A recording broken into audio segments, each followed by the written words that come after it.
ਜਿਹੜਾ ਤੁਹਾਨੂੰ ਟੌਰਚਰ ਕੀਤਾ ਗਿਆ ਉਸ ਸਮੇਂ ਦੇਸ਼ ਦੇ ਵਿੱਚ UPA 1 ਜਾਂ UPA 2 ਦਾ ਜਾਂ ਕਾਂਗਰਸ ਪਾर्टी ਦਾ ਰਾਜ ਸੀ। UPA 2 है जी कि किसी भी तरह से मोदी अमित शाह अंदर हो जाए, उन्होंने एजेंडा सीगा।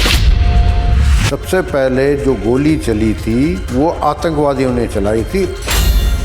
इशरत जहान, जावेद मोहम्मद शेख, जो पहले उसका नाम प्रणेश कुमार पिल्लई था जी, बाकी दो और थे वो पाकिस्तानी थे जो अवैध तरीके से हिंदुस्तान में रह रहे थे। थोड़े दिन के बाद होम मिनिस्टर को पता चला यार तो इसके ऊपर तो पॉलिटिकल माइलेज ले सकते हैं, मोदी और अमित शाह को गिरा सकते हैं, या और भी जो सरकार है बीजेपी की। अचंभे की बात यह है कि जो चारों आ रहे थे आतंकवादी वो मारने भी इन दोनों को आ रहे थे। उस समय के गुजरात के चीफ मिनिस्टर होम मिनिस्टर इन्हीं को गोली मारने आ रहे थे वो चारों पूरा उनके पास सब कुछ था, असला वसला सब था। पुलिस वाले पे गोली चलाई, पुलिस वाले पे काउंटर अटैक किया तो उसका एनकाउंटर करके मोदी तक उसके अंदर फ्रेम करना चाह रहे थे।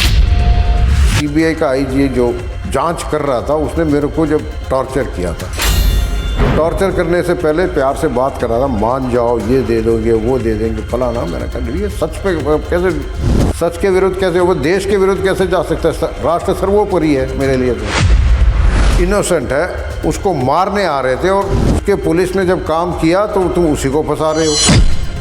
प्रधानमंत्री आज जो है वो तत्काल CM थे, CM तो इनोसेंट था, उनका कोई रोल ही नहीं था और तुम कह रहे हो वो एनकाउंटर करवा रहे हैं। तब जाके उन्होंने सिगरेट वगैरह लगाई। जून 2013 में अगर तत्कालीन CM और जो होम मिनिस्टर थे अगर वो अंदर हो जाते, क्योंकि जो IG था जो CBI का, उसने साफ साफ कहा कि हमारे डायरेक्टर ने किसी को अंडरटेकिंग दी है कि वो सफ़ेद दाढ़ी और काली दाढ़ी को अंदर करे।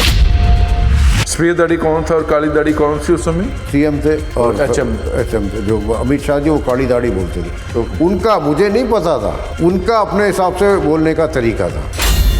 ਹੁਣ ਜਿਵੇਂ ਤੁਹਾਨੂੰ ਪਦਮ ਸ਼੍ਰੀ ਮਿਲਿਆ, ਬਹੁਤ ਸਾਰੇ ਲੋਕ ਕਹਿੰਦੇ ਨੇ ਕਿ ਇਸ ਕਰਕੇ ਪਦਮ ਸ਼੍ਰੀ ਭਾਰਤ ਸਰਕਾਰ ਨੇ ਦੇ ਦਿੱਤਾ ਹੈਗਾ। ਉਸ ਸਮੇਂ ਤੁਸੀਂ ਅਮਿਤ ਸ਼ਾਹ ਸਾਹਿਬ ਨੂੰ ਔਰ ਨਰਿੰਦਰ ਮੋਦੀ ਸਾਹਿਬ ਨੂੰ ਬਚਾ ਲਿਆ। मुस्लिम अतवादी हो सकते, सिख अतवादी हो सकते। सिखों के बारे में भी यही तरीके का भ्रम 30 साल पहले चलाया। सिखों के अंदर ये दो चीज़ डाली गई थी, दो कीड़ा बोलते ना, एक उनको मिलिटेंसी और एक उनको माइग्रेशन, पलायन। कांग्रेस पार्टी की सरकार थी, मैं लेना नहीं चाहता था, उसी की जो माता जी थी वही कर रही थी और ऐसा हुआ है। इसमें देवरदन सबसे ज़्यादा देशभक्त, उस देशभक्त को देश को विरुद्ध करने के लिए जो अभियान चला था वो चलाया गया था। ਜਿਹੜਾ ਤੁਹਾਨੂੰ ਟੌਰਚਰ ਕੀਤਾ ਗਿਆ ਉਸ ਸਮੇਂ ਦੇਸ਼ ਦੇ ਵਿੱਚ UPA 1 ਜਾਂ UPA 2 ਦਾ ਜਾਂ ਕਾਂਗਰਸ ਪਾर्टी ਦਾ ਰਾਜ ਸੀ। UPA 2 है जी कि किसी भी तरह से मोदी अमित शाह अंदर हो जाए, उन्होंने एजेंडा सीगा। सबसे पहले जो गोली चली थी वो आतंकवादियों ने चलाई थी। इशरत जहान, जावेद मोहम्मद शेख, जो पहले उसका नाम प्रणेश कुमार पिल्लई था जी, बाकी दो और थे वो पाकिस्तानी थे जो अवैध तरीके से हिंदुस्तान में रह रहे थे। थोड़े दिन के बाद होम मिनिस्टर को पता चला यार तो इसके ऊपर तो पॉलिटिकल माइलेज ले सकते हैं, मोदी और अमित शाह को गिरा सकते हैं, या और भी जो सरकार है बीजेपी की। अचंभे की बात यह है कि जो चारों आ रहे थे आतंकवादी वो मारने भी इन दोनों को आ रहे थे। उस समय के गुजरात के चीफ मिनिस्टर होम मिनिस्टर इन्हीं को गोली मारने आ रहे थे वो चारों पूरा उनके पास सब कुछ था, असला वसला सब था।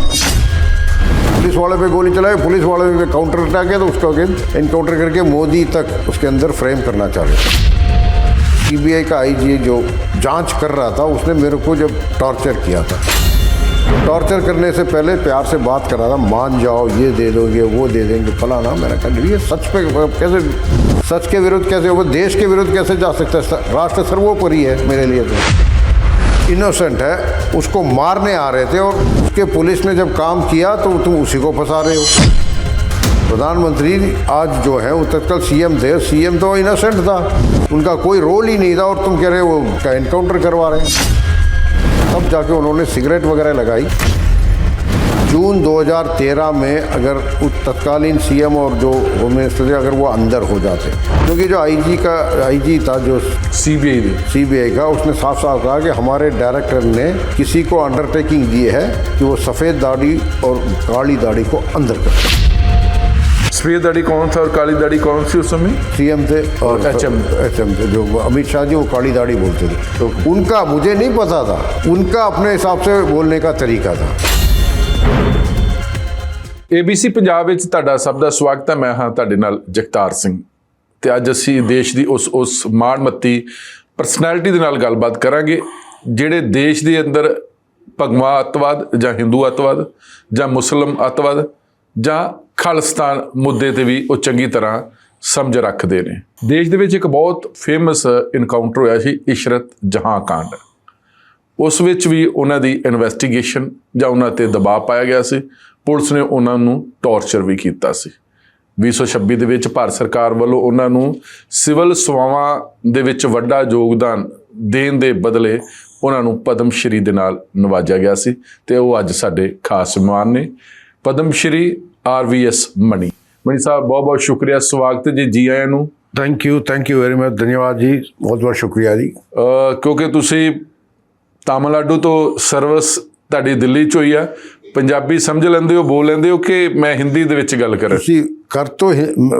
ਤੁਸੀਂ ਪੰਜਾਬੀ ਵਿੱਚ ਕਰੋ, ਮੈਂ ਹਿੰਦੀ ਵਿੱਚ ਜਵਾਬ ਦੇਵਾਂਗਾ। ਮੇਰੀ ਪੰਜਾਬੀ ਦੇ ਜਿਹੜਾ ਘੱਟੋ ਘੱਟ ਆਉਂਦੀ ਹੈ, ਜ਼ਿਆਦਾ ਆਉਂਦੀ ਤੇ ਜਿੰਨੇ ਵੀ ਤੁਸੀਂ ਬੋਲ ਸਕਦੇ ਬੋਲਣ ਦੀ ਕੋਸ਼ਿਸ਼ ਕਰੋ। ਤੁਹਾਡੇ ਵਾਸਤੇ ਮੈਂ ਉਹਨੇ ਜਿਹੜਾ ਪੰਜਾਬੀ ਆ ਸਕਦਾ ਹੈ, ਜਿੰਨਾ ਲਾਜ਼ਮੀ ਹੋਗਾ ਮੈਂ ਬੋਲ ਦਿਆਂਗਾ। ਪੰਜਾਬੀ ਤੁਸੀਂ ਦਿੱਲੀ ਰਹਿ ਕੇ ਸਿੱਖ ਲਈ? ਕਾਫੀ ਦੋਸਤ ਮਿੱਤਰ ਸਨ ਪੰਜਾਬੀ ਜੀ? ਦੋਸਤ ਮਿੱਤਰ ਸੀ, ਨਾਲੇ ਸਪੋਰਟਸਮੈਨ ਸੀ, ਤਾਂ ਉਸ ਕਰਕੇ ਵੀ ਟੀਮਾਂ ਵਿੱਚ ਜੀ। ਵੈਸੇ ਤਾਂ ਪੂਰਾ ਤੁਹਾਡਾ ਨਾਮ, ਕਿਉਂਕਿ ਤਾਮਿਲਨਾਡੂ ਤੁਸੀਂ ਰਾਮਾ ਸਵਾਮੀ ਵੈਂਕਟਾ ਸੁਬਰਾਮਣੀ। ਹਾਂ ਬਿਲਕੁਲ ਠੀਕ ਜੀ। ਵੈਸੇ RVS ਮਣੀ ਦੇ ਤੌਰ ਤੇ ਨਾ ਰਾਮਾ ਸਵਾਮੀ ਮੇਰੇ ਫਾਦਰ ਦਾ ਨਾਮ ਸੀ। ਹਾਂ, ਉੱਥੇ ਤੁਹਾਡੇ ਫਾਦਰ ਦਾ ਪਹਿਲਾ ਨਾਮ ਲਾਉਂਦੇ ਹੈਗੇ ਨੇ। ਔਰ ਫਾਦਰ ਤੁਹਾਡੇ ਵੀ ਭਾਰਤ ਸਰਕਾਰ ਦੇ ਗ੍ਰਹਿ ਮੰਤਰਾਲੇ ਚੋਂ ਅੰਡਰ ਸੈਕਟਰੀ, ਔਰ ਤੁਸੀਂ ਵੀ ਉਸੇ ਮਹਿਕਮੇ ਚੋਂ ਅੰਡਰ ਸੈਕਟਰੀ ਰਹੇ? ਅੰਡਰ ਸੈਕਟਰੀ ਰਿਹਾ। ਉਹਦੇ ਬਾਅਦ ਮੈਂ ਅੱਗੇ ਹੋਰ ਵੀ ਪੋਸਟਾਂ 'ਚ ਸੀਗਾ, ਵੱਖ-ਵੱਖ ਹੋਰ ਵੀ ਦੇਸ਼ ਦੇ ਡਿਪਾਰਟਮੈਂਟ 'ਚ ਕੰਮ ਜੈਸੇ ਨਗਰ ਸ਼ਹਿਰੀ ਵਿਕਾਸ 'ਚ ਸੀਗਾ, ਫਿਰ ਵਸਤਰ ਮੰਤਰਾਲੇ 'ਚ DFA ਸੀਗਾ, ਫਿਰ ਫਾਈਨਾਂਸ 'ਚ ਵੀ ਸ਼ਾਇਦ ਰਹੇ ਨਾ। ਅੱਛਾ, ਜਿਹੜਾ ਤੁਹਾਨੂੰ ਟੌਰਚਰ ਕੀਤਾ ਗਿਆ ਉਸ ਸਮੇਂ ਦੇਸ਼ ਦੇ ਵਿੱਚ UPA 1 ਜਾਂ UPA 2 ਦਾ ਜਾਂ ਕਾਂਗਰਸ ਪਾਰਟੀ ਦਾ ਰਾਜ ਸੀ, ਕਿਉਂ ਇੱਕ ਹੋਮ ਡਿਪਾਰਟਮੈਂਟ ਦੇ ਵਿੱਚ ਹੀ ਵੱਡੇ ਅਹੁਦੇ ਤੇ ਆਫੀਸਰ ਹੋਵੇ ਤੇ ਪੁਲਿਸ ਉਹਨਾਂ ਨੂੰ ਟੌਰਚਰ ਕਰਦੀ ਹੈ? ਉਹ ਵਜ੍ਹਾ ਕੀ ਸੀ ਜੀ? ਉਹ ਤਾਂ ਉਹਦਾ ਇੱਛਾ ਸੀ ਤੇ ਜਿਹੜਾ ਆਪਣਾ ਪ੍ਰੋਗਰਾਮ ਸੀ ਆਪਣਾ UPA 2 ਦਾ ਜੀ, ਕਿ ਕਿਸੇ ਵੀ ਤਰ੍ਹਾਂ ਸੇ ਆਪਣਾ मोदी या अमित शाह अंदर हो जाए। ओके, उन्होंने एजेंडा सीगा जी। मैंने कहा यार ये तो फर्जी एनकाउंटर नहीं है, ये तो सही में ये क्रॉस फायरिंग हुई है। मैंने सबसे पहले नाम दिया था क्रॉस फायर। ओके, क्योंकि सब तो पहले जो आतंकवादी सीगा उस नीले इंडिका विच उन्होंने गोली चलाई। सबसे पहले जो गोली चली थी जी, वो आतंकवादियों ने चलाई थी। उसके रिटेलिएशन में जो फोर्सेस थे, जिसमें कई पुलिस ऑफिसर भी फंसा दिए गए थे उनके ओवरसेट में, तो उन्होंने अपनी जान बचाने के लिए जी रिटेलिएशन में गोली चलाई। तो उसको अनदेखी करते हुए सरकार के एक हाई कोर्ट के ऑर्डर के ऊपर एक SIT कॉन्स्टिट्यूट हुई, वो सारी चीज़ अदल बदल कर रही थी। तो उसमें जो मैं हाई कोर्ट में एक हलफनामा दिया था जी, उस हलफनामे में साफ साफ कहा हुआ था कि इशरत जहान, जावेद मोहम्मद शेख, जो पहले उसका नाम प्रणेश कुमार पिल्लई था जी, बाकी 2 औरतें वो पाकिस्तानी थे जो अवैध तरीके से हिंदुस्तान में रह रहे थे जी। एक दा नाम सीगा जीशन जोहर जी, दूजे दा नाम सी अमजद राणा जी। ये दोनों पाकिस्तानी सीगा जी, अवैध तरीके से घुसपैठिया सीगा दिल्ली उत्थे। तो चारों दे एको गड्डी विच आ रहे सी जी। तो वहाँ पर उन्होंने जैसे ही उनको काउंटर किया, पुलिस ने रोका तो उन्होंने गोली चलानी शुरू की, और ये हुआ था स्टोरी, ये है सच्चाई। जो तुसी उत्थे बतौर काम कर रहे डिपार्टमेंट ते 2 एफिडेविट दिते गए सी? पहला एफिडेविट मैं दिता सी, मैं अपने आप ड्राफ्ट करके होम मिनिस्टर दा अप्रूवल लैके दिता सी जी। तो थोड़े दिन के बाद होम मिनिस्टर को पता चला यार ये तो इसके ऊपर तो पॉलिटिकल माइलेज ले सकते हैं हम, जी, मोदी और अमित शाह को गिरा सकते हैं, या और भी जो सरकार है बीजेपी की पॉलिटिकल अलग सरकार थी उसको गिरा। तो उन्होंने क्या सोचा, 40 दिन के बाद उन्होंने नया एफिडेविट अपने आप ड्राफ्ट करके, ये तो रिकॉर्ड में है, उस टाइम के होम सेक्रेटरी ने भी कहा कि the second affidavit was drafted at the decided and drafted at the political level. जी, उन्हीं के कुछ लोगों ने, और खुद ही अपने आप में खुद उनका ओहदा है, बहुत बड़ा वकील है, ड्राफ्ट करके उन्होंने एक ऑर्डर दे दिया। ऑर्डर पास करने का मतलब, जो भारत का जो कोई भी सरकारी अफसर होता है, कोई ऑर्डर ऊपर से लिख के आ जाए तो उसको अनुपालन करना जरूरी है। जी, इसलिए मैं दूसरा जाके चुपचाप साइन करके एफिडेविट फाइल कर दी थी। उसमें मेरा कोई उसमें योगदान नहीं था, वो तो चिदम्बरम का योगदान था, उन्होंने सिर्फ कैद कर दी। खुद ही कह रहे हैं ये फाइल के रिकॉर्ड में सब आरटीआई में आ चुकी है।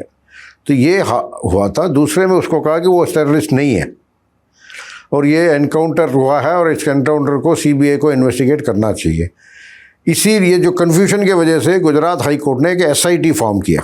जी, उस एसआईटी में बहुत ही अजूबे की बात यह है कि पहली बार एक अक्यूज की, एक विक्टिम की फैमिली को ये ऑफ़र दिया था कि आप अपने पसंद का, अपने मर्जी का एक पुलिस ऑफिसर उसमें रहेगा, उस एसआईटी में।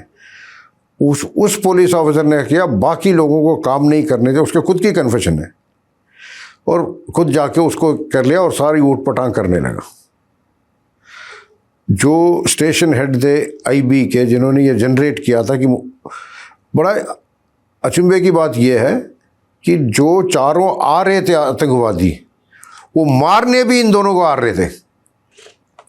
उस समय दे गुजरात के चीफ मिनिस्टर, होम मिनिस्टर, इन्हीं को गोली मारने आ रहे थे। वो चारों पूरा उनके पास सब कुछ था, असला वसला सब था। और वो जब उसको पकड़ के रोका तो उन्होंने पुलिस वाले पे गोली चलाई, पुलिस वाले ने काउंटर अटैक किया, तो उसको एनकाउंटर करके मोदी तक उसके अंदर फ्रेम करना चाह रहे थे, और वो मैंने होने नहीं दिया। फिर वो एक सीबीआई का आईजी जो जांच कर रहा था, उसने मेरे को जब टॉर्चर किया था, टॉर्चर करने से पहले प्यार से बात कर रहा था, मान जाओ, ये दे दोगे, वो दे देंगे, फलाना। मैंने कहा ये सच पे कैसे, सच के विरुद्ध कैसे हो, देश के विरुद्ध कैसे जा सकता है, राष्ट्र सर्वोपरि है मेरे लिए तो। जी, और दूसरा ये टेररिस्ट है, और तीसरा ये किसी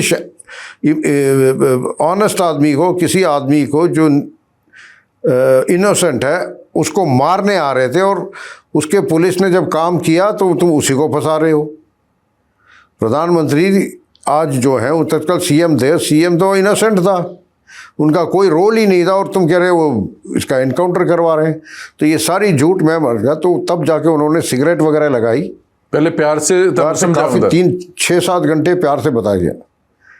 पहले आपका नाम, बाप का नाम जैसे पूछते हैं, रूटीन करके इधर पूछा, उसके बारे में पूछा, कहता नहीं ऐसे बोलो। मैंने कहा नहीं, मुझे पता है मैं क्या बोल रहा हूँ। स्टेटमेंट रिकॉर्डिंग करते करते करते फिर मैंने स्टेटमेंट साइन नहीं किया, और बाद में पता चला कि इशरत जहां टेररिस्ट थी, एनकाउंटर झूठा नहीं, सही एनकाउंटर था, उन्होंने ही गोली पहले चलाई, एनकाउंटर नहीं था, क्रॉस फायर था।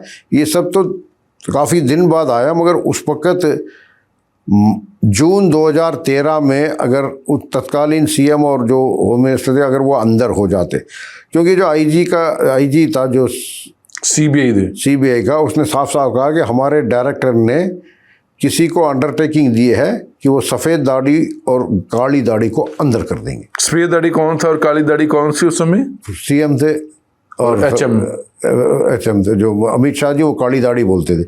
उनका मुझे नहीं पता था, उनका अपने हिसाब से बोलने का तरीका था। मतलब जो सीबीआई ਦੇ दैट टाइम जो डायरेक्टर ਸੀ फुल फ्लैश, ਉਹਨਾਂ ने किसी पॉलिटिकल पार्टी ਦੇ किसी लीडर ਨੂੰ प्रॉमिस ਜਾਂ टॉप लीडर को प्रॉमिस किया था, जो उस समय रूल कर रहे थे। हाँ, जो उस समय को रूल कर रही थी। और तुसी नहीं मन्ने तो ਤੁਹਾਨੂੰ फिजिकली टॉर्चर किया। हाँ, सिगरेट वगैरह लगाया, बाद में भी काफ़ी तंग किया, 1 साल तक काफ़ी टॉर्चर किया। मगर मैंने कहा भाई सच के अगेंस्ट में बोलना नहीं, सच राष्ट्र, एक तो देश के विरुद्ध नहीं बोलना, सच के विरुद्ध नहीं बोलना, ये हमारे मूल है, हमारे राष्ट्रवादी हमारा वैल्यू सिस्टम है। हम इसके झूठ तो हम बोलते ही नहीं, बस किसी भी फाइल में हो कहीं पे भी हो। ਜਦੋਂ ਤੁਸੀਂ ਮਨਾ ਕੀਤਾ ਜਾਂ ਇੱਕ government of India the undertaking affidavit court ਦੇ ਵਿੱਚ ਇੱਕ ਤੁਹਾਡਾ ਉਹ ਤੇ ਸੁਭਾਵਿਕ ਕੰਟਰਾਡਿਕਸ਼ਨ ਹੋ ਗਿਆ ना। हाँ, जो होम मिनिस्टर ने, इसीलिए उन्होंने SIT कॉन्स्टिट्यूट किया कि भाई, और पहला एफिडेविट सारे कह रहे थे, आज तक कोई भी किसी अधिकारी ने उसको रिजेक्ट नहीं किया, सारे कह रहे थे कि पहला एफिडेविट ठीक है। एक और चीज़ जी, आज तक भारत सरकार में किसी भी केस में एडिशनल एफिडेविट फाइल नहीं किया। इसी केस में चिदम्बरम साहब के होम मिनिस्ट्री में ये हुआ था और उन्होंने खुद स्वयं उसको ड्राफ्ट किया। ਸੈਕੰਡਲੀ ਦੱਸੋ, ਜਿਵੇਂ ਤੁਸੀਂ ਮਨਾ ਕਰ ਦਿੱਤਾ, ਤੁਸੀਂ ਫਿਜ਼ੀਕਲ ਟੌਰਚਰ ਤੁਹਾਨੂੰ ਕੀਤਾ ਗਿਆ ਤੁਹਾਡੇ ਤੇ, ਫਿਰ ਕਿਉਂਕਿ ਤੁਸੀਂ ਸਰਕਾਰੀ ਆਫੀਸਰ ਸੀ, ਅੰਡਰ ਸੈਕਟਰੀ ਸੀ, ਤੁਹਾਡੇ ਖਿਲਾਫ ਤੇ ਡਿਪਾਰਟਮੈਂਟ ਇਨਕੁਆਇਰੀ ਜਾਂ ਹੋਰ ਵੀ ਇਨਵੈਸਟੀਗੇਸ਼ਨ ਹੋਏਗੀ ਕਰਪਸ਼ਨ ਨੂੰ ਲੈ ਕੇ ਜਾਂ ਮਿਸਕੰਡਕਟ ਨੂੰ ਲੈ ਕੇ। उस वक़्त मैं किसी और डिपार्टमेंट पे था, वहाँ पर मेरे फाइलें खुल गई। जो साहब मैं जो सही डिसीजन लिए थे जी, उसके ऊपर मेरा डिपार्टमेंट इंक्वायरियाँ शुरू हो गई थी 4-5। अच्छा, फिर वो जैसे ही नई सरकार आई, उन्होंने फिर दोबारा खोल के देखा, सारे पेपर गए कि भाई डिसीजन तो उठाई जी, नियम अनुसार है, तो तब जाके वो क्लोज हुआ। ਬੇਸਿਕਲੀ ਜਦੋਂ ਤੁਸੀਂ ਹੋਮ ਡਿਪਾਰਟਮੈਂਟ ਚਾਹੁੰਦੇ ਕਿ ਇੰਟਰਨਲ ਸਿਕਿਉਰਿਟੀ ਜਾਂ ਹੋਰ ਜਿਹੜੇ ਟੈਰਰਿਸਟ ਐਕਟੀਵਿਟੀ ਉਹਨੂੰ ਜਾਂਚ ਕਰਦੇ ਸੀ। हाँ, terrorist activity, law and order सब जांच करते थे। ਔਰ ਇਸ ਕਰਕੇ ਤੁਹਾਨੂੰ ਉਹ ਡਰਾਫਟ ਤੁਸੀਂ ਵੀ मैं बनाया सी। ਜਦੋਂ ਇਸ਼ਰਤ ਜਹਾਨ ਖਾਨ 2009 ਦੇ ਵਿੱਚ ਤੁਸੀਂ ਉਦੋਂ ਹੋਮ ਮਿਨਿਸਟਰੀ ਦੇ ਅੰਡਰ ਕੰਮ उस ਕਰਦੇ, वक्त होम मिनिस्ट्री में काम। ਤੁਸੀਂ ਉਸ ਇਨਵੈਸਟੀਗੇਸ਼ਨ ਦਾ ਪਾर्ट ਸੀ ਜੀ ਕਿ ਐਫੀਡੇਵਿਟ ਕਿਵੇਂ ਫਾइल ਕੀਤਾ? नहीं, एफिडेविट पे इन्वेस्टिगेशन का पूरा रिपोर्ट हमारे पास आता था। जी, हम खुद जांच नहीं करते थे, मगर सारे जांच के रिपोर्ट है ना स्टेटस में आता था कि इस केस में ये इतना इनपुट है, ये इनपुट है, ये एविडेंस है, सारी चीज़ हमारे पास आती थी। ਹੁਣ ਜਿਵੇਂ ਤੁਹਾਨੂੰ ਪਦਮ ਸ਼੍ਰੀ ਮਿਲਿਆ, ਬਹੁਤ ਸਾਰੇ ਲੋਕ ਕਹਿੰਦੇ ਨੇ ਕਿ ਇਸ ਕਰਕੇ ਪਦਮ ਸ਼੍ਰੀ ਭਾਰਤ ਸਰਕਾਰ ਨੇ ਦੇ ਦਿੱਤਾ ਹੈਗਾ ਕਿ ਉਸ ਸਮੇਂ ਤੁਸੀਂ ਅਮਿਤ ਸ਼ਾਹ ਸਾਹਿਬ ਨੂੰ ਔਰ ਨਰਿੰਦਰ ਮੋਦੀ ਸਾਹਿਬ ਨੂੰ ਬਚਾ ਲਿਆ। बच्चे उनके अगर कोई अपराध था ही नहीं, उन्होंने वो अपराधी होते तो बचाऊंगा ना, वो तो निरपराधी थे, वो तो इनोसेंट थे। आज भी मैं बोल रहा हूँ कि वो इनोसेंट थे, सारे केसेस में वो इनोसेंट थे। मैंने नहीं कहा, बाद में कोर्ट ने बचाया। ਨਹੀਂ, ਜਿਹੜਾ ਤੁਸੀਂ ਐਫੀਡੇਵਿਟ ਆਪਣੀ ਜਿਹੜੀ ਤੁਸੀਂ ਵਿਵੇਕ ਦੇ ਨਾਲ ਜਾਂ ਆਪਣੀ ਜ਼ਮੀਰ ਦੇ ਹਿਸਾਬ ਦੇ ਨਾਲ ਇਮਾਨਦਾਰੀ ਦਿਖਾਈ, ਉਹਦੇ ਬਦਲੇ ਵੀ ਤੇ ਹੋ ਸਕਦਾ ਕਿ ਸਨਮਾਨ ਕੀਤਾ ਵੀ ਸਰਕਾਰ ਨੇ। ऐसा कुछ नहीं, मुझे नहीं पता किस लिए दिया, मुझे पता भी नहीं था, ना मैं कुछ मांगा। परंतु ये है, सच ये था कि वो उनको मेरे को खुश करने की जरूरत नहीं। जो मैंने किया, मैंने अपना ड्यूटी किया। जी, मैंने ड्यूटी किया, थोड़ा 19-20 में फ़र्क ना हो, पूरे क्वालिटी वाइज बड़ा डिक करके मैंने लिख के दिया पूरा। तो मैंने तो अपना ड्यूटी किया, मैंने और कुछ नहीं किया। अगर सरकार चाहती है कि वो ऐसा करे तो वो सरकार का है भाई, मैं तो उसमें कुछ कह नहीं सकता। ये गलत कह रहे हैं वो लोग। और ਜਦੋਂ ਇਹ ਇਸ਼ਰਤ ਜਹਾਨ ਨੂੰ ਤੇ ਬਿਹਾਰ ਦੀ ਬੇਟੀ ਉਦੋਂ ਨਾਮ ਦਿੱਤਾ ਗਿਆ ਸੀ ਜੀ। वो बिहार की थी, मगर रहती वो मुंब्रा में थे। अब मुंब्रा में जो हालत हो रही है आप देख ही रहे हो।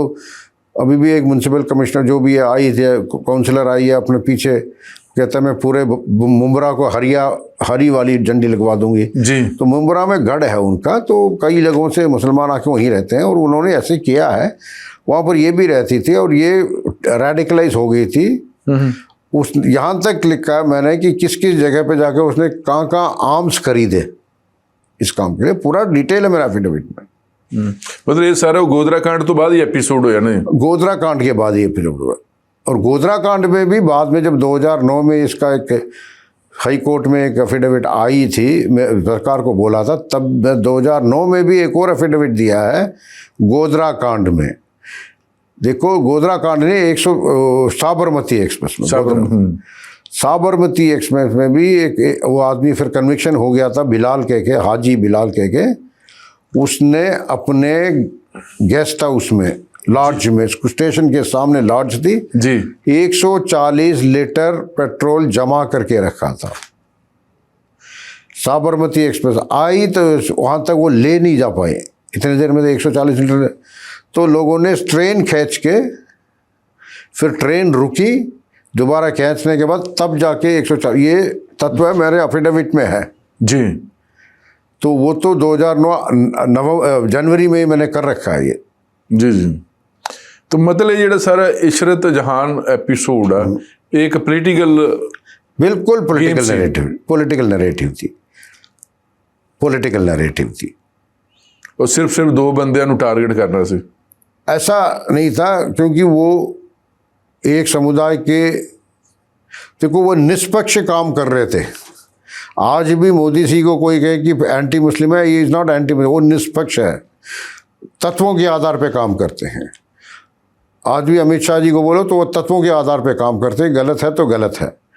परंतु एक तुष्टीकरण की राजनीति चला रखी थी कुछ पॉलिटिकल पार्टीज ने, तत्कालीन सरकार यूपीए 2 में जी, वो चाहते थे, उन्होंने ऐसे इसी तरीके से एक भगवा आतंकवाद का भी छिड़वाया जी। वो भगवा आतंकवाद के भी, उसी के विरुद्ध भी मैं खड़ा रहा। कर्नल पुरोहित, साध्वी प्रज्ञा से लेके सब लोग अब बाहर आ गए और बाइज्जत पूरे सम्मान के साथ बरी होके आए हैं।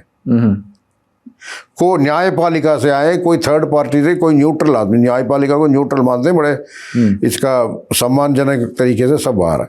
तो ये क्या मतलब है कि वो एक तरीके से एक तुष्टीकरण के लिए हिंदुओं को मिलिटेंट टेररिस्ट बनाना चाहती थी। हिंदू टेररिस्ट नहीं हो सकते, हिंदू टेररिस्ट नहीं हो सकते। ये ਤੁਹਾਡਾ ਮੰਨਣਾ ਹੈਗਾ?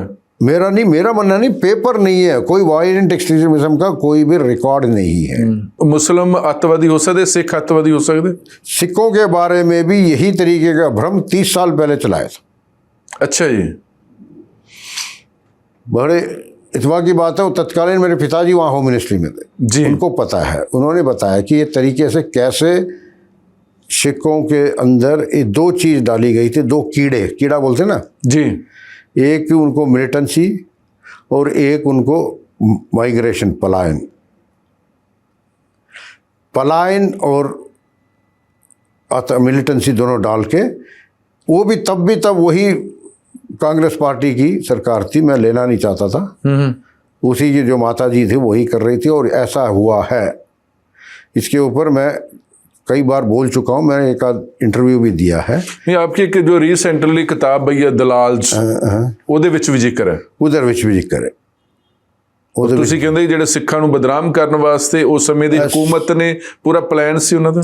ऐसा है, 2-3 तरीका, मैं 2-3 चीज़ बताता हूँ। आप पूरा, मैंने काफ़ी दलाल के टाइम पे भी काम किया। 1971 वार में आपको फतेह दिलाने वाले काफ़ी सारे सिख थे, सबाल्टन, नॉट लीडरशिप तो थे। अरोड़ा जी थे, सुमेध सिंह जो बाद में भिंद्रा वाले से मिले थे मगर वो इधर थे, और भी चांदपुरी के एक और ब्रिगेडियर थे। तो काफ़ी सारे से, और नीचे सबाल्टन जो टीम थी ना, जो देखो जनरल वार नहीं जीतता, सिपाही जीतता। तो उन दिनों 1970 में जाए, 71 में जाए, सरदारों का 2 ही शौक होता था, या हॉकी खेलना या फोर्स में जाना, है ना, आपको भी पता है। ये सब विलायत वाला तो बाद में आई, पहले होती थी हल्का फुल्का, एक आध जाता था।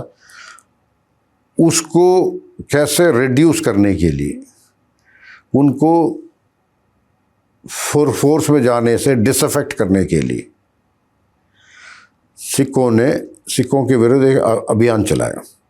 कैसे, छोटी सी बात, आप नायक सूबेदार हैं, सूबेदार मेजर हैं, जो बहुत बढ़िया काम करके आए हैं, बहुत बढ़िया काम करके आए वार में, हैं।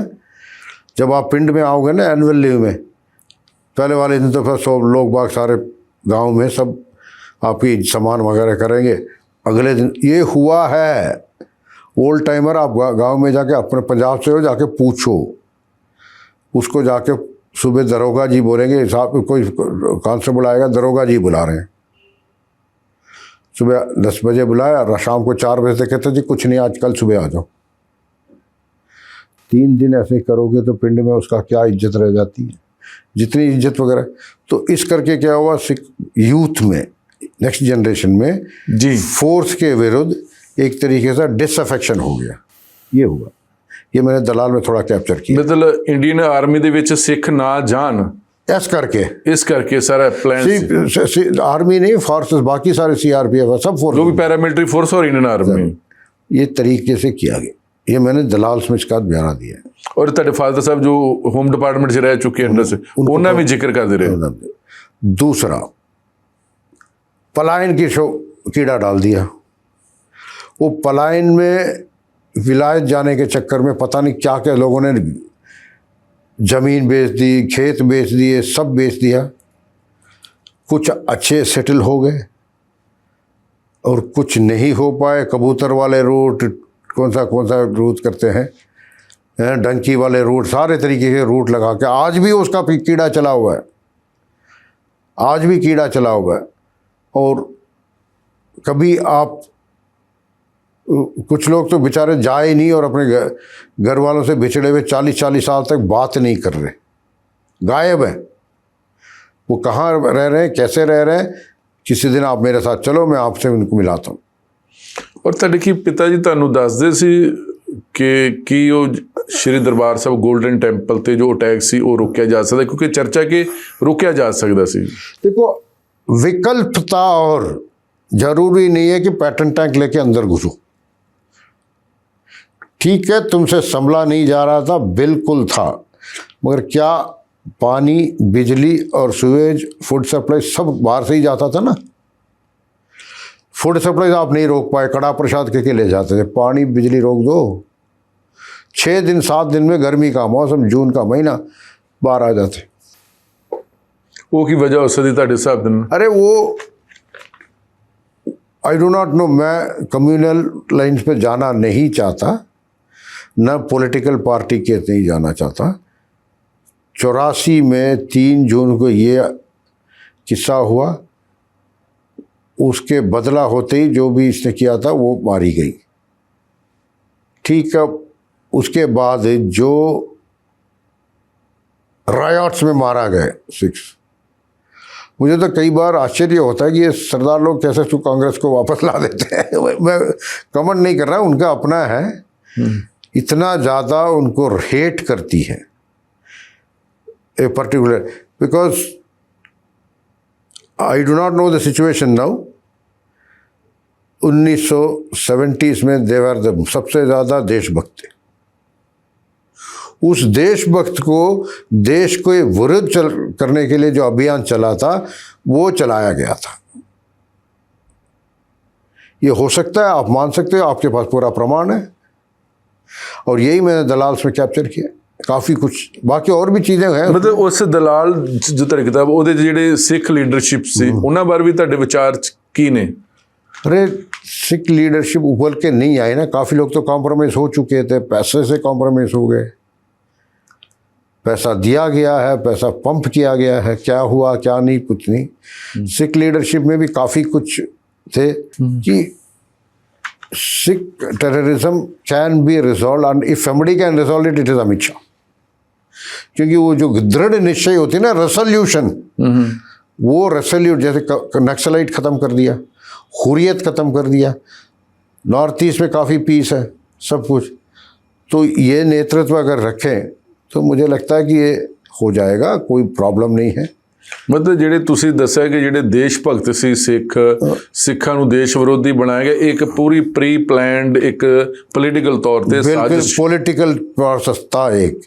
ਔਰ ਦੂਜਾ ਤੁਸੀਂ ਕਹਿ ਰਹੇ ਇੱਕ ਬਹੁਤ ਵੱਡਾ ਕਿ ਸੰਤ ਜਰਨੈਲ ਸਿੰਘ ਭਿੰਡਰਾਂ ਜਾਂ ਦਮਦਮੀ ਟਕਸਾਲ ਇਹ ਕਾਂਗਰਸ ਦੇ ਨਾਲ ਲਾਈਨ ਸੀ तब आज ਉਸ ਸਮੇਂ ਪਰ ਫਿਰ ਉਹਨਾਂ ਨੂੰ ਭਿੰਡਰਾਂ ਵਾਲੇ ਨੂੰ मार दिया, ਨਹੀਂ ਕੀ ਲੋੜ ਸੀ, ਤੁਹਾਡੀ ਮੰਨ ਲਈ ਕਿਤੇ नहीं यूज करके मार दिया।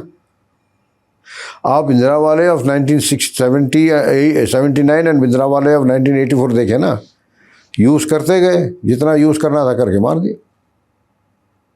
और ये हमेशा करती है कि कोई भी आदमी को यूज करते हैं, लीडरशिप रोल देते हैं, और जब वो जो यूपीए सरकार के जो घर है उनका नंबर 1 से बड़ा बन जाता, पॉपुलर बन जाता है, उसको रिमूव कर देते हैं।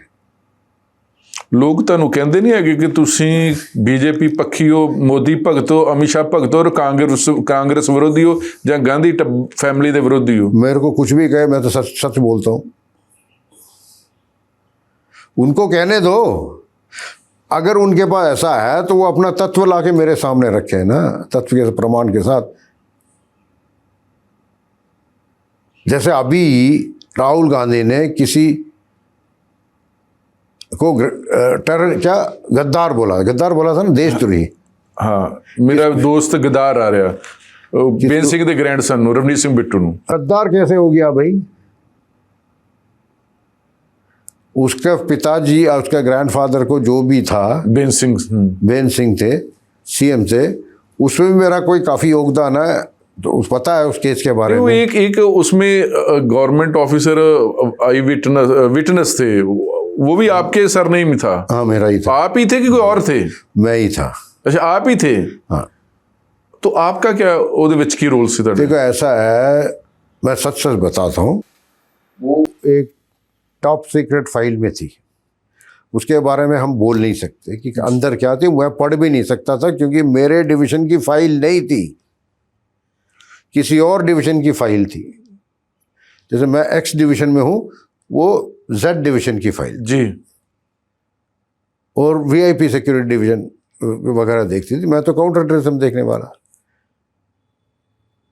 उन्होंने फाइल क्यों डिसीजन लिया, फाइल शेयर करने से वो कोर्ट में मना कर दिया जी। मगर ये क्योंकि टेररिज्म केस थी तो हमारी डिवीज़न हैंडल कर रही थी, तो बार बार बोलने के बाद ये एक डिसीजन लिया हमारे डिवीज़न ने कि फाइल में कोई एफिडेविट देंगे नहीं, मगर जज साहब को फाइल दिखा देंगे। हालांकि उन्होंने उस वक्त भी बहुत रेसिस्ट किया, काफ़ी मंत्री लेवल से भी रेसिस्ट किया, फिर भी क्योंकि ये कमिट कर चुके थे, तो मैं लेके फाइल लेके पहुंचा। पहले तो देखो, सरकारी काउंसिल भी होते हैं ना, वो भी गवर्नमेंट के पक्ष के अपॉइंटमेंट ही होते हैं, पॉलिटिकल अपॉइंटमेंट ही होते हैं। तो पहले तो मुझे उनके हाई कोर्ट के चैम्बर से वो मना कर रहा था, नहीं यार अब नहीं, तो हियरिंग नहीं होगी, आज पोस्टपोन होगी फलाना। मैंने कहा जो भी होगा यार, जहाँ पर हियरिंग है चलते हैं, वहाँ जाके पूछ लेता हूँ। तो बाद में 2 बजे मेरे को लेके गए, चंडीगढ़ जेल में हियरिंग हो रही थी, तो जज साहब के सामने मुझे फेंक दिया, काफ़ी दूर दूर से, वो भी अंदर नहीं आए। कहता क्या लाए हो? मैंने कहा जी मैं ये लाया हूँ। किसके अंदर क्या है? कहता जी मुझे नहीं पता, I don't know what is recorded in the file, I am not owner of this file and it is the top branch file, I am not authorise to read this file, ये बोला। अच्छा, फिर उन्होंने file देखा जज साहब ने, कहता वही is it a terror case, how do you make it a terrorist? मैंने कहा I do not know, it is a normal murder, where is the terror angle in this? मतलब ਤੁਸੀਂ ਕਹਿੰਦੇ ਕਿ ਸਿੰਪਲ ਮਰਡਰ ਸੀ, ਨਾ ਸਪਾਰੀ ਸੀ, ਨਾ target killing ਸੀ, ਨਾ Khalistani movement ਸੀ, ना खालिस्तानी अटैक ਸੀ। हाँ, उन्होंने पूछा, मुझे नहीं पता। जज साहब बार बार पूछते रहे और मैंने कहा जी मेरे पास जवाब नहीं है, आप फाइल देख लो। वापस फाइल को दोबारा देख के पैक करके उन्होंने जो रिकॉर्ड करना था कर लिया। ਤੁਸੀਂ ਕੀ ਸਮੈਲ ਕਰ ਕੀਤਾ ਸੀ ਉਸ दैट टाइम? तो उसी समय मेरे को पता लग गया कि ये तो कुछ और था, क्योंकि जो आप वापस में जो दोनों वकील वगैरह में, तो वो जो दूसरा वकील कहता है भाई ये तो पॉलिटिकल मर्डर था, पॉलिटिकल मर्डर था। उन्होंने देखो दोनों टेरर अटैक नहीं सी, पॉलिटिकल मर्डर सी। दोनों करने वाले बीकेआई के मेंबर थे, इसमें कोई भी वो नहीं है, चाहे बलवंत सिंह राजोवान है, चाहे जगतार सिंह मेरे को जगतार तो याद नाम है, मैं दूसरे का नाम भी याद नहीं है। अच्छे, जगतार तो आपका नाम से आ गया ना मगर क्यों किया, कैसे किया, मुझे नहीं पता। पॉलिटिकल था, उन दोनों ने सुपारी उठाई थी, ये सब पूछा जो जज साहब ने पूछा। अब क्या है कि उसको टेररिस्ट मर्डर बनाने की वजह से हुआ क्या, जो एक्चुअल परपेट्रेटर थे वो तो बच गए, जो भी थे ये दोनों तो ठीक है, इन्होंने गोली मारी, गोली इन्होंने मारी तो इनको तो मर्डर का चार्ज लगता है। ये कोई नहीं, ये तो ह्यूमन बम सी ना जी, गोली नहीं मारी, जो भी ह्यूमन बम थी। ये दोनों मरेंगे, ठीक है, perfectly right, they are criminals, मैं उसके सपोर्ट पे नहीं है, ना मेरे से उनका कोई दोस्ती है। परंतु जो और ये क्योंकि ये were involved in the murder, they have completed their, they are doing their sentence whatever it is as a terrorist. But are जैसे एक आदमी शराब पीता है, गाड़ी चलाता है शराब पी के, मगर उस दिन जब उसके नीचे गाड़ी आई तो उसने शराब नहीं पी रखी, मगर उसके ऊपर टैग लग गया कि ये शराब पी के गाड़ी चलाता है। ये ऐसे ही केस है कि टेररिस्ट थे, BKI के टेररिस्ट थे, उनको यूज किया गया। किसने यूज किया? पार्टी के अंदर से क्या इनकी, जो मेरा जो अंडरस्टैंडिंग है, जो जज साहब ने मेरे से क्रॉस क्वेश्चन पूछा, पर मेरा क्या चक्कर क्या था कि मेरे पास कुछ था ही नहीं, क्योंकि वो पेपर मैं देख नहीं सकता था। I was not authorise to open the file also. Simple sealed cover में लेके आया, उनको दिया, उन्होंने सील किया, फिर रीसील किया, उनके सामने रीसील करके मैं पैक करके घर दिल्ली चले गया। हेयरिंग हो रही थी चंडीगढ़ जेल में। इतना, ये 2007 की बात है, इतना मुझे पता है। अब मैंने कहा जो हो गया ठीक है। उसके बाद तो मैं सर्विस में ही था। तो बट द क्वेश्चन इज, अभी भी क्या है कि अगर सही लोगों के, इसलिए मेरे को बड़ा अचूबा लगता है कि यार जिसने इसके ग्रैंडफादर को मारा, जिसने भी XYZ, वो उसी के पार्टी के लोग इसको गद्दार कह रहे हैं। ये कैसे हो गया? इसको तो पता ही नहीं, सीधा लड़का है रमनीक भट्टू, उसके साथ तो जाती हो रही ना। गद्दार इस करके कहना है भी जिस पार्टी ने ਤੁਹਾਨੂੰ पिछले 50 साल तो ਵੱਡੇ ਵੱਡੇ ਅਹੁਦੇ ਦਿੱਤੇ, ਮੁੱਖ तो क्या किया? तो तू इस पार्टी छड़ के चली, इस करके उन्होंने गद्दार कहना राहुल गांधी ने। तो राहुल गांधी से फिर काउंटर नहीं पूछ सकता था? वो कहता भाई उसको तो पता होगा अंदर किसने क्या कॉन्स्पिरेसी थी। मुझे पता नहीं रमनीक भट्टू को पिट्टू को पता है या नहीं। तो इसलिए मैंने कहा ऐसे कई चीज़ें हैं। इसलिए मैं कहता हूँ कि ये अमित शाह जी के पास जाना चाहिए, और अमित शाह जी अवश्य पंजाब का जो क्लीन अप कर सकते हैं। अभी तो थोड़ा स्टेट गवर्नमेंट अलग है, कितना कोऑपरेट करते हैं पता नहीं, मगर आगे पता नहीं कैसे। ਤੁਸੀਂ ਇੱਕ ਹੋਰ ਕਹਿ ਰਹੇ ਕਿ ਅਗਰ ਮੈਨੂੰ ਭਾਰਤ ਸਰਕਾਰ ਪੰਜਾਬ 'ਚ ਮੌਕਾ ਦੇਵੇ ਤੇ ਜਿਹੜਾ ਵੀ ਥੋੜਾ ਬਹੁਤਾ ਇੱਥੇ ਦੁਸ਼ਮਣ ਦੇਸ਼ ਦੀਆਂ बातचीत वगैरह करके मैं सॉल्व कर सकता हूँ, परंतु निर्णय तो भारत सरकार ने लेना है। देखो, बातचीत करके उनको ला के उनके साथ छोड़ दूंगा, भाई आपस में बात कर लो। अभी ਨਹੀਂ, ਇਸ ਟਾਈਮ ਤੇ ਪੰਜਾਬ 'ਚ ਕੋਈ ਇਦਾਂ ਦੀ ਗੱਲਬਾਤ ਹੈ ਨਹੀਂ ਜੀ। ਉਹ ਦੁਸ਼ਮਣ ਦੇਸ਼ ਦੀਆਂ शरारतां चलती रही। पंजाब च तो कोई खालिस्तान का मुद्दा नहीं, कभी भी नहीं रहा जी मुद्दा। कुछ ना कुछ पिछड़ी बनाते रहते हैं ना, पीछे भी काफी कुछ हुआ हो सकता ना, जो पहला भी सिखां नूं बदनाम करती रही सरकार, हुण भी बदनाम कर रही सिखां नूं। बिल्कुल, क्यों बदनाम करते हो आप सब? Amit Shah to take care of that. यही तो मैं कह रहा हूँ कि उनको बढ़िया सा ला के थोड़ा क्लीन अप वगैरह कर दे, बातचीत करें। अच्छा देखो, ऐसा है, ये जो इनके पेड लोग हैं जो आगे गिरते हैं, पीछे से जो भी पैसा वैसा आ रहा है, उनके पेड लोग हैं, उनको अलग करके एक अच्छा, देखो फॉर एग्जांपल फार्मर सिख के बड़े बड़े ऑफिसर्स हैं, उनको इन्वॉल्व करो। जो साहब के आजकल हेड है वो पसरीचा साहब, फार्मर IPS, एज हो गया 80 साल से ऊपर हो गए। वो पूरे सिक्की को भी जानते हैं, लॉ एंड ऑर्डर को भी जानते हैं, और प्रॉब्लम सॉल्व भी कर सकते हैं। एक उनसे मेरा कोई रिश्तेदार नहीं, मैं जानता हूँ क्योंकि वो DGP महाराष्ट्र रिटायर हुए, आजकल सचखंड में है। ऐसे नहीं, इस तरह के तो बहुत सारे ऑफिसर ने हर सैक्टर ਦੇ ਵਿੱਚ ਨੇ। नहीं, पर वो तो गवर्नमेंट ऑफ इंडिया ने देखना है ना, वो अपने आप देख लेगी। वो जैसे अगर सिखां ਦੇ मसले ਜਿਹੜੇ ਇੰਨੇ लंबे समय तो पेंडिंग ਉਹ हल किवें करने। देखो ऐसा है, उसमें बिल्कुल दे कैन डू दैट। तो मैंने सिर्फ एक अफसर का नाम लिया कि ऐसे काफी सरकार बहुत सारे होंगे जी जी।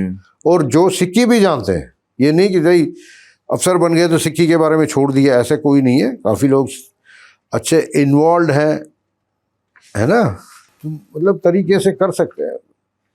ਤੁਸੀਂ ਕਦੀ ਇਸ ਮਸਲੇ ਦੇ ਵਿੱਚ ਦੇਸ਼ ਦੇ ਗ੍ਰਹਿ ਮੰਤਰੀ ਸਾਹਿਬ ਨਾਲ ਮੁਲਾਕਾਤ ਕਰਨ ਦੀ ਕੋशिश की? मैं तो घर बैठा रहता हूँ, कोई आके पूछ लेता था, मैं कहता था आपने पूछा, मैंने कि आपने ढूंढ निकाला कि मैं बैन सिंह में विटनेस था तो मैं आ गया, ठीक है। नहीं तो मैं तो घर बैठा रहता हूँ, जो आ जाए उसके। ਔਰ ਤੁਸੀਂ ਪੰਜਾਬ ਨੂੰ ਚੰਗੀ ਤਰ੍ਹਾਂ ਸਮਝਦੇ ਹੋ, ਪੰਜਾਬ ਦੇ ਲੋਕਾਂ ਦੀਆਂ ਪ੍ਰੋਬਲਮ ਨੂੰ ਜਾਂ ਉਹਨਾਂ ਦੀਆਂ ਡਿਮਾਂਡਸ ਨੂੰ ਚੰਗੀ ਤਰ੍ਹਾਂ ਸਮਝਦੇ ਹੋ? चंगी समय आज से 20 साल पहले, बिकॉज अभी बहुत कुछ बिगड़ गया, और वो चीज़ अगर ठीक कर दें। देखो बात सुनो, दोआबा रीजन में किसी टाइम पे इतने सारे इंडस्ट्रियल यूनिट्स होते थे, फैक्ट्रियां होती थी। अब 90s में जाओ, 90s में कहाँ चली गई? कहाँ चली गई? वो इंडस्ट्री होने की वजह से खुशहाली होती थी, रोजगार होते थे, लोगों के पास इनकम होती थी तो दिमाग इधर उधर लगता नहीं था कोई भी। अच्छा, ये प्रधानमंत्री ने कौशल भारत कुशल भारत शुरू किया, कोई अच्छा वो करता ये स्टेट गवर्नमेंट के थ्रू है, कुछ कर नहीं सकते क्योंकि स्किल डेवलपमेंट स्टेट गवर्नमेंट के थ्रू होता है। तो बाद में छन्नी साहब की सरकार आई, उसके बाद ये भगवंत मान की आई है, उन्होंने उसको आगे ले जाके चलो भाई तुम अपने आप को स्किलिंग कर लो, कोई हुनर सीख लो, फैक्ट्रियों में भर दो, काम कर दो, अपना काम शुरू कर दो, मुद्रा लोन है, ऐसे ऐसे करके सरकारी प्रोग्राम को आगे ले जाके इसका कितना आन बान शान ये तीनों वापस आ सकती। पर पंजाब ਨੂੰ ਤਾਂ ਹਮੇਸ਼ਾ ਜਿਹੜਾ ਵਾ ਉਹ ਪੰਜਾਬ ਦੇ ਲੋਕ ਮਹਿਸੂਸ ਕਰਦੇ ਨੇ ਸਾਡਾ ਗਵਰਨਮੈਂਟ ਆਫ ਇੰਡੀਆ ਕੋਈ ਵੀ ਰੂਲ ਕਰੇ, ਆਈਦਰ ਕਾਂਗਰਸ ਨੇ ਰੂਲ ਕੀਤਾ ਜਾਂ ਬੀਜੇਪੀ ਰੂਲ ਕਰ ਰਹੀ ਆ, ਪੰਜਾਬ ਦੇ ਨਾਲ ਡਿਸਕ੍ਰਿਮੀਨੇਸ਼ਨ ਰਿਹਾ ਹੈ ਜੀ, ਕੋਈ ਅੱਛਾ ਵਿਹਾਰ ਨਹੀਂ ਰਿਹਾ ਪੰਜਾਬ ਦੇ ਨਾਲ ਜੀ। ਪੰਜਾਬ ਦੀਆਂ ਮੰਗਾਂ ਅੱਜ ਤੱਕ ਜਿਹੜੀਆਂ ਪ੍ਰਵਾਨ ਨਹੀਂ ਕੀਤੀਆਂ ਗਈਆਂ, ਨਾ ਰਾਜਧਾਨੀ ਦਿੱਤੀ, ਪਾਣੀ ਖੋਲਿਆ, ਪੰਜਾਬੀ ਬੋਲਦੇ ਇਲਾਕੇ ਖੋਲੇ, ਇੰਡਸਟਰੀ ਤਬਾਹ ਹੋ ਗਈ, ਬਾਰਡਰ ਸਟੇਟ ਨੂੰ ਕਦੀ ਪੈਕੇਜ ਨਹੀਂ ਦਿੱਤਾ ਹੈਗਾ, बहुत सारी अनलिमिटेड बात करें तो बात करें ना, और अपनी बात जाके आगे बढ़ाएं, ग्रुप्स बना के अच्छे डायलॉग ग्रुप्स, पहले वहाँ बातचीत तो शुरू करें। देखो अपने आप को जो पता है उनको पता है, जैसे आपको सर में दर्द है, आप आते हो डॉक्टर के पास, कहती हमारी तबीयत खराब है, पेट भी खराब है, फलाना भी होता है, तो उठा के डाइजीन दे दिया। तो पहले आओ अब साथ बैठ के, या ऑनलाइन में आजकल मेडिसिन खरीद लेते हैं, पता नहीं होता डायग्नोसिस का, ऐसा नहीं, बातचीत करो। गृह मंत्री हो या उनके पास कोई अच्छे टीम है, रमणीक बिट्टू इटसेल्फ कोई आगे ले जाके उसको एक ਸਾਡੇ ਪੰਜਾਬ ਦੇ ਜਿਹੜੇ ਲੀਡਰ ਜਾਂਦੇ ਨਾ ਉਹ ਗੱਲ ਵੀ ਨਹੀਂ ਨਾ ਕਰਦੇ ਹੈਗੇ, ਉਹ ਆਪਣੇ ਸੌਦੇ ਕਰ ਲੈਂਦੇ ਨਾ ਜੀ।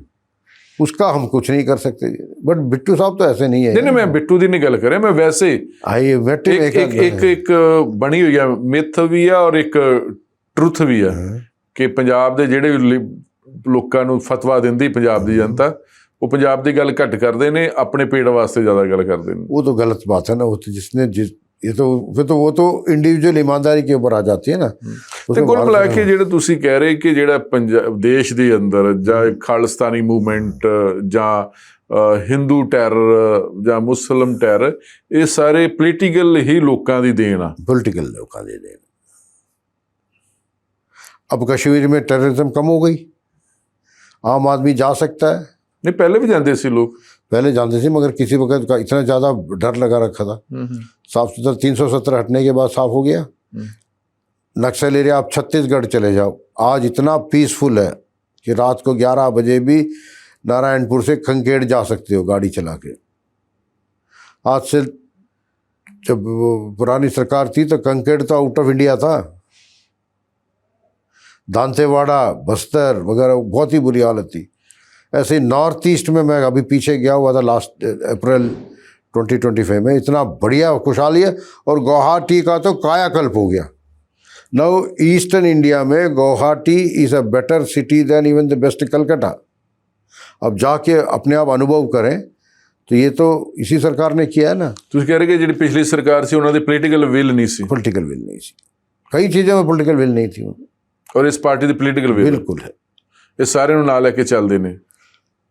देखो जो साथ आता है उनको नाल लेके चलते हैं। अब ममता जी नहीं जाना चाहती तो मैं कुछ नहीं कर सकता ना।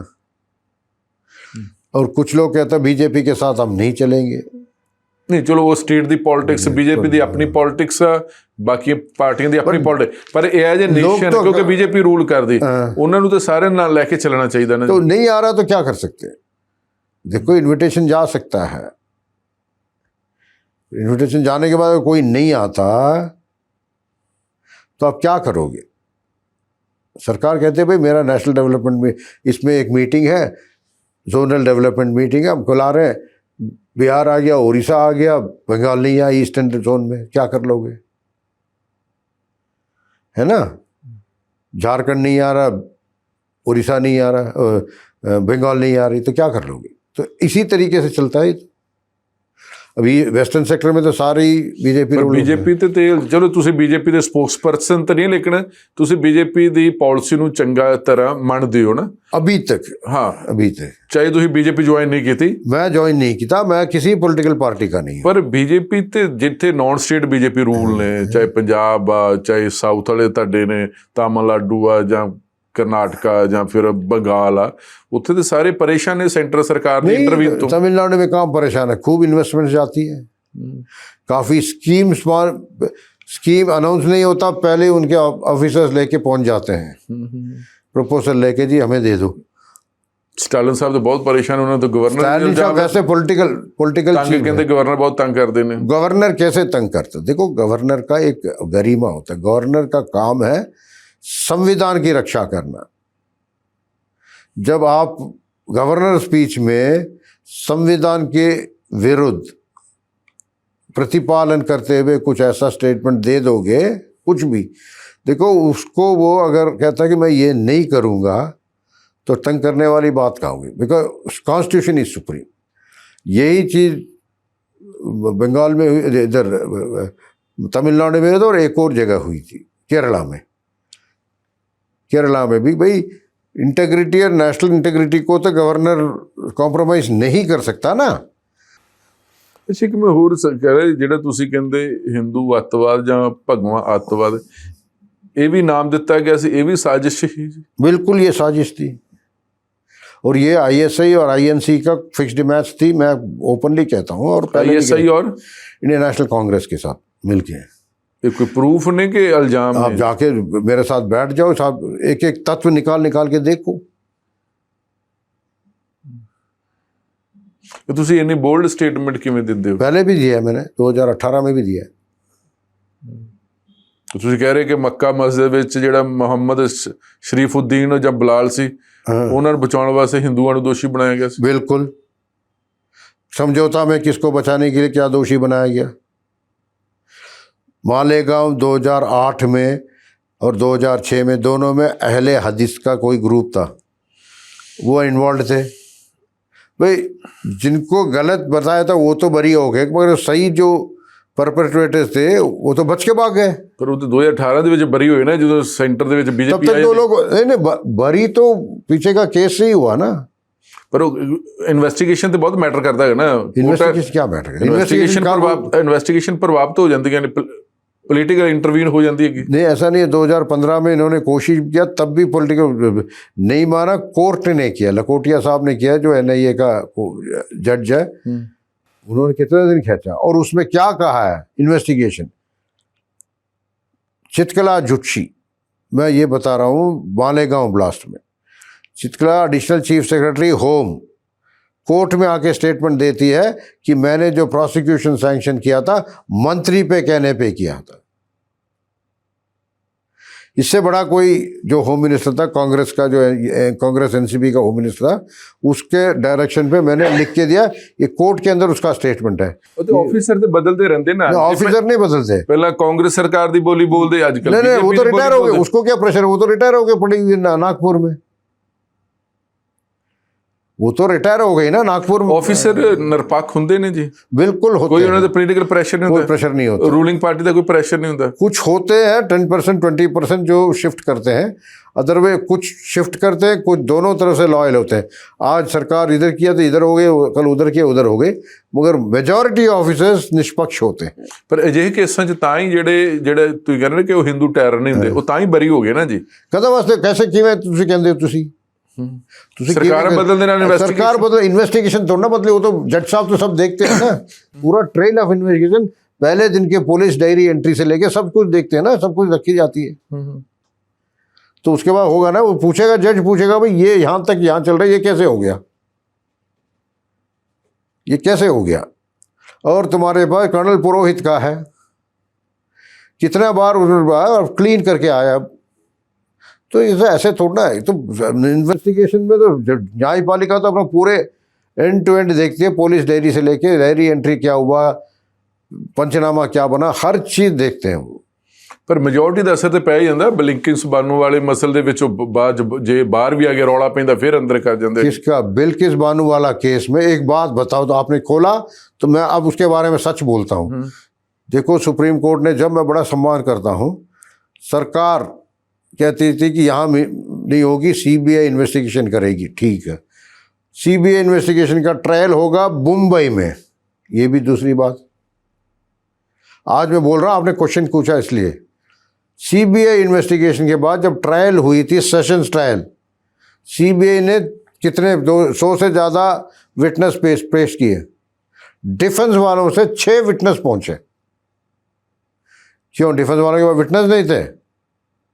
ये एक बहुत बड़ा स्कैम है। ये डिफेंस वालों के विटनेसेस को कई बार रोक दिया गया, थ्रेटन किया।